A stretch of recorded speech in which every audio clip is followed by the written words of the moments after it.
antara Panglima Angkatan Bersenjata Sudan atau SAF Jenderal Abdel Fattah al-Burhan dan pemimpin pasukan dukungan cepat atau RSF Jenderal Mohamed Hamdan Dagalo tak kunjung usai.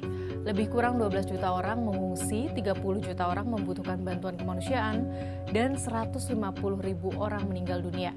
Bahkan UN Women menyebut jika perempuan menjadi korban yang paling rentan terdampak. Ada fakta apa saja yang bisa digali dari kekerasan yang kerap berlangsung di Sudan ini? Women speaking to us from El Fasher, the heart of Sudan's latest catastrophe, tell us that they've endured starvation, they've endured displacement, rape, and bombardment.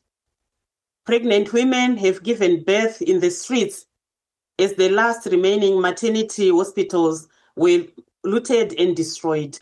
So none of us should be surprised by reports that since the RSF took control of El Fasher, there have been mass killings of civilians, ethnically targeted executions, sexual violence including gang rape, abductions for ransom, widespread arbitrary detentions, attacks on health facilities, medical staff and humanitarian workers, and other appalling atrocities. Duta Besar Sudan di Jakarta Yasir Muhammad Ali Selasa 4 November 2025 sempat menjelaskan beberapa fakta terkait perang di Sudan.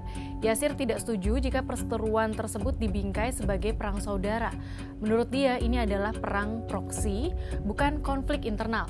Pihak luar mencoba memproyeksikan seolah-olah ini adalah konflik internal di antara dua jenderal. Konflik SAF-RSF ini secara efektif membagi Sudan menjadi dua. SAF menguasai wilayah utara, timur, dan tengah, sedangkan RSF mendominasi hampir seluruh wilayah barat termasuk Darfur dan selatan. RSF bahkan sudah membentuk pemerintahan tandingan. Sebelumnya Sudan sudah terpecah menjadi dua negara, yakni Sudan dan Sudan Selatan pada 2011. Pemerintah Sudan menuding Uni Emirat Arab terlibat dalam konflik. UEA diduga memberikan dukungan militer, politik, dan finansial terhadap RSF. Yasir menyebutkan itu untuk membentuk Sudan sebagai bawahan. Sementara dari Libya, RSF diduga mendapatkan pesawat nirawak buatan Turki. Pemimpin Libya Timur Khalifa Haftar disebut menyediakan pangkalan bagi RSF untuk menerima pasokan. Yasir juga mengklaim jika tidak hanya UEA, negara-negara barat juga terlibat dalam konflik. Pemerintah Sudan juga mencatat tentara bayaran dari luar negeri ikut berperang untuk RSF, di antaranya dari Kolombia, Sudan Selatan, Chad, Niger, dan Ukraina. Saat ini Sudan mendapat dukungan dari beberapa negara sahabat termasuk Turki, Mesir, Rusia, dan Arab Saudi. Namun bagi pemerintah Sudan, solusi untuk menyelesaikan konflik adalah dengan menghancurkan RSF. Bagaimana dengan Indonesia?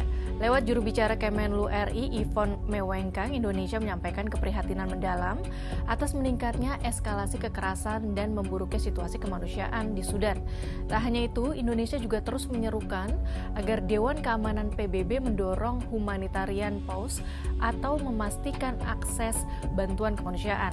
Sebagai wujud solidaritas, Indonesia telah menyalurkan bantuan kepada rakyat Sudan yang dimulai sejak 2023 hingga 2024 dengan total mencapai 77 ton suplai medis dan logistik lain.